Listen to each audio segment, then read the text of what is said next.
Hey everyone, welcome back to the English Haven podcast. I'm Ethan. And I'm Sophie. And today we are covering one of the most useful topics for real life, going to the doctor when you're feeling sick. So many English learners tell us they feel nervous when they need to explain their symptoms in English. Yes, even simple things like I have a headache or I don't feel well become difficult when you're sick or stressed. That's why today we're doing a full, natural, real-life English conversation at the doctor's office. It's simple, clear, beginner-friendly, and something you can use anytime. We'll also share some useful phrases, show a full doctor-patient conversation, and explain how to speak confidently. All right, let's get started. So, Ethan, I have to be honest, I'm not feeling great today. Oh, what happened? Are you okay? Not really. I feel tired, my throat hurts, and I didn't sleep well last night. Sounds like you might be getting sick. Do you have any other symptoms? Yes, I have a small fever and a headache, and I've been coughing a little. That doesn't sound good. You should definitely go to a doctor. I know I should, but I always get nervous when I have to speak English at the doctor's office. Totally understandable. Many learners feel the same, but don't worry. We'll practice together and you'll feel confident. Really? Can we practice a full doctor visit conversation? Absolutely. Let's do a complete example. I'll be the doctor and you'll be the patient. Okay, let's go. Okay. Good morning. How can I help you today? Good morning, doctor. I'm not feeling well. I'm sorry to hear that. What seems to be the problem? Well, I have a headache, a sore throat, and a little fever. How long have you been feeling this way? For about 2 days. Have your symptoms gotten worse? Yes, especially last night. My throat hurt a lot, and I kept waking up. I see. Do you have any coughing, sneezing, or body pain? I've been coughing a little, and my body feels weak and tired. All right. Do you have any allergies to medicine? No, I don't have any allergies. Okay, let me check your temperature and throat. Short pause. Your temperature is 38 degrees Celsius, and your throat is a bit red and swollen. Is that serious? Not at all. It looks like you have a mild throat infection. Ugh, that's a relief. I'm going to prescribe some medicine for you. You should take the tablets twice a day and the syrup 3 times a day. Okay, should I eat before taking the medicine? Yes, it's better to take them after meals to avoid stomach discomfort. All right. How long will it take for me to feel better? Usually 2 to 3 days, but make sure to drink plenty of water and get lots of rest. Thank you, doctor. Is there anything else I should do? Avoid cold drinks and try to stay warm. If your fever gets higher, come back for a follow-up visit. Got it. Thank you so much. You're welcome. Feel better soon. And that's it. A simple and natural conversation you can use anytime you visit a doctor. Honestly, that made me feel more confident. It's not as scary as it seems. Exactly. Most doctors speak slowly and clearly, and they understand that English might not be your first language. Let's quickly review some useful phrases from the conversation. I'm not feeling well. I have a headache. I have a fever. My throat hurts. For about 2 days. I've been coughing a little. Do you have any allergies? I'll prescribe some medicine. Take it twice a day. These are super helpful and will work in almost any medical situation. Let's do one more short example, just to give listeners more practice. Good idea. Let's keep it simple. Mini conversation. Doctor, how are you feeling today?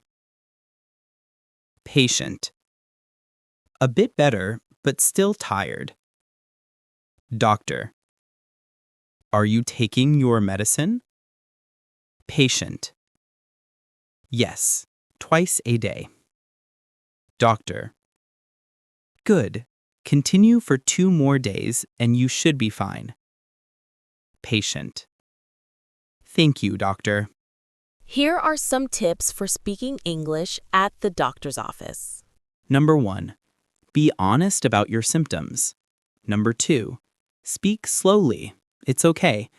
Number 3, use simple words like pain, hurt, fever, cough. Number 4, ask questions if you don't understand.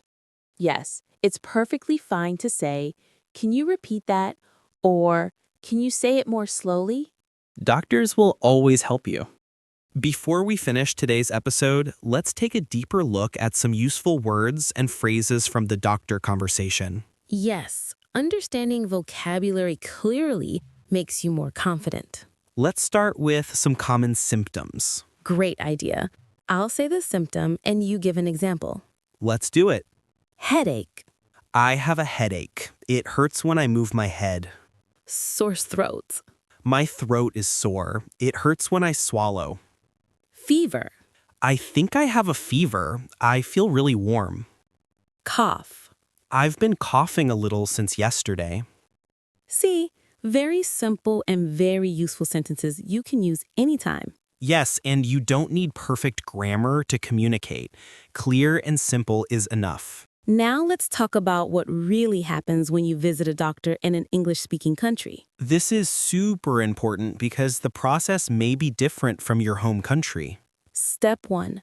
Check in at the front desk. The receptionist may ask, "What's your name? Do you have an appointment? Do you have insurance?" And you can reply simply, "My name is blank. Yes, I have an appointment at 10 a.m.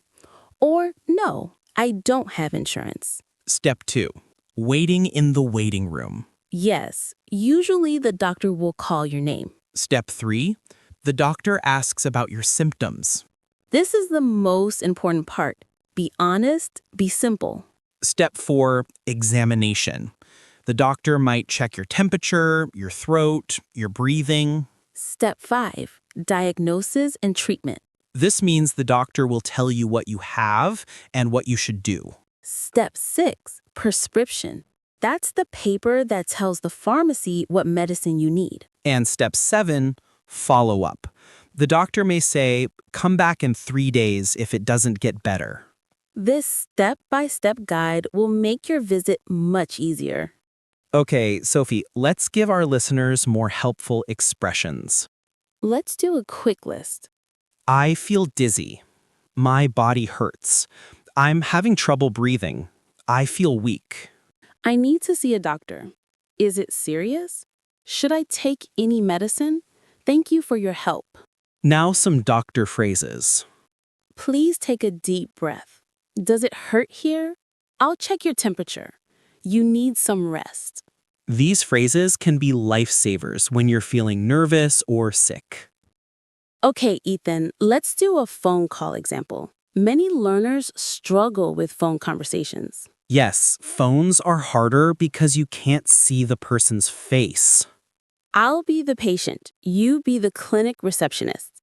All right, let's begin. Phone call role play. Receptionist.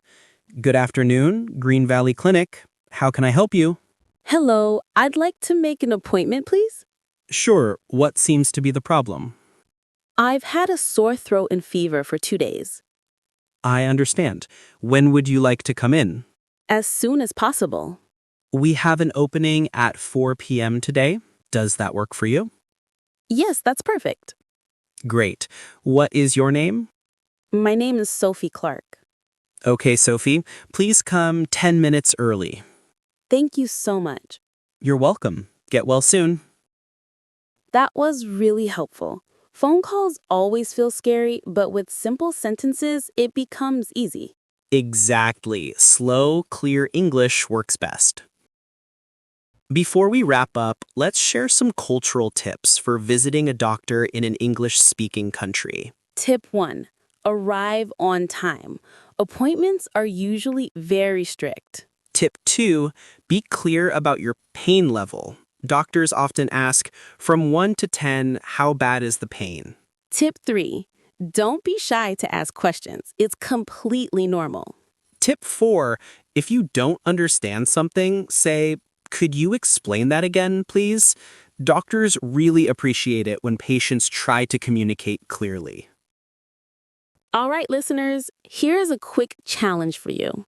We want you to say out loud, I'm not feeling well. I have a headache and a fever. I need to see a doctor. Can you speak more slowly, please? Practicing out loud really helps build confidence. Yes, even 1 minute of practice every day makes a huge difference. Before we go to the outro, we just want to say something important. Learning English for real-life situations can feel scary. But you don't need perfect grammar or big vocabulary. You only need to communicate clearly. That's it. And the more you practice, the easier it becomes. We're proud of you for listening, learning, and improving every day. You're doing great. Keep going. So, this was a really helpful episode. I think many listeners will feel more confident now. I hope so too. And if you enjoyed today's conversation, please support the English Haven podcast by liking this video. And subscribe for more real English conversations you can actually use in daily life. Thanks for listening, and we'll see you in the next episode.